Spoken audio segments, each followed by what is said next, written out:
سلام بچه‌ها، امروز می‌خوایم پلی استیشن پلاس تهیه کنیم. اول باید بریم روی قسمت سیتینگ، بعد نتورک و اینجا رو همیشه باید چک کنیم که به صورت سایند این باشه. بعد دوباره بریم قسمت سیتینگ و ستاپ کانکشن هم اینجا هم یه استارت بزنیم. اینجا هم ادوانس سیتینگ، اینو همیشه چک کنیم که به صورت منوال باشه. اگه اتوماتیک باشه به مشکل می‌خورید و احتمال داره کدتون رو شناسایی نکنه چون که تحریمی. دوباره باید بیایم بیرون از این قسمت. میایم بیرون کلاً و اینکه میریم قسمت پلی استیشن پلاس. خب تا اینجا رو متوجه شدیم. پلی استیشن پلاس اونجا سمت راست تصویر سه تا نقطه کنار هم هستن. اونو میزنیم.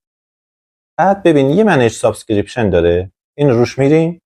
بعد از این ببین الان این اکسپایریشن دیتش گذشته. این من یه برنامه 3 ماهه می‌خریدم همیشه از پلی استیشن پلاس، پرمیومش رو می‌خریدم. این تا امروز تاریخ داشته. الان این اکسپایرد شده. حالا میایم بیرون از این قسمت و میریم همون سه تا نقطه رو میزنیم. اونجا ببین پایین زده ریدیم کد. اون ریدیم کد رو که زدیم خب تا اینجا. من اینو یه لحظه یه استاپ بزنم فیلمو دوباره بهتون میگم.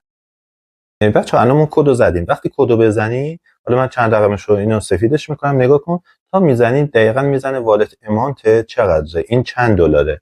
من دو تا یه $50 سفارش دادم اما خب شرکت دو تا $25 زد. تا اینو که میزنی کدو که آورد ریدیمو میزنی. ریدیمو که زدی ببین you've added funds to your wallet میگه این $25 الان والتت شارژ شد. خب من دوباره یه کد دیگه هم بزنم.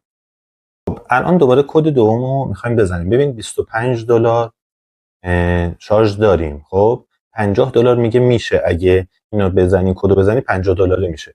خب الان این کدو میزنیم ریدیم میزنیم. خب اون اضافه شد $50 و 1 سنت.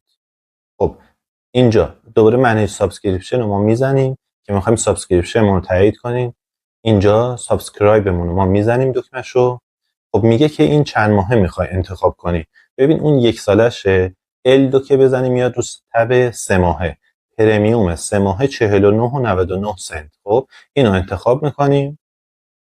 بعد هم اینو دوباره میگه همچین قسمتی رو میاد میگه که این باز ارزونه میخوای اینو بگیری 12 ماه بیای بگیری میزنیم. نه اسکیپو میزنیم. بعد از این اینجا که اکسپتش رو ببخشید اینجا اکسپت که بزنیم مطمئنم که این ازمون کم میشه. خب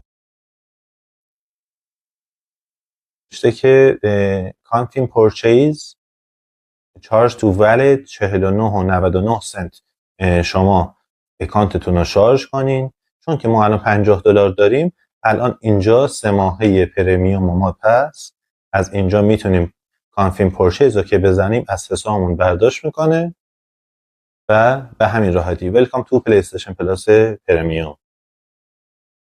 خب یه لحظه صبر میکنیم تا این اوکی بشه. بعد از این دیگه پلی استیشن پلاسمون فعاله و هیچ مشکلی نداریم. میتونیم thank you your email your receipt میگه براتون فرستادیم ریسیوش هم. خب اینجا دیگه یه کانتینیو میتونیم بزنیم و تموم شد. ببین الان نیکس پیمنتمون هست 15/1/2026 توی دی ماه میفته. امیدوارم که از این ویدیو لذت برده باشید. تا ویدیو بعدی. خداحافظ.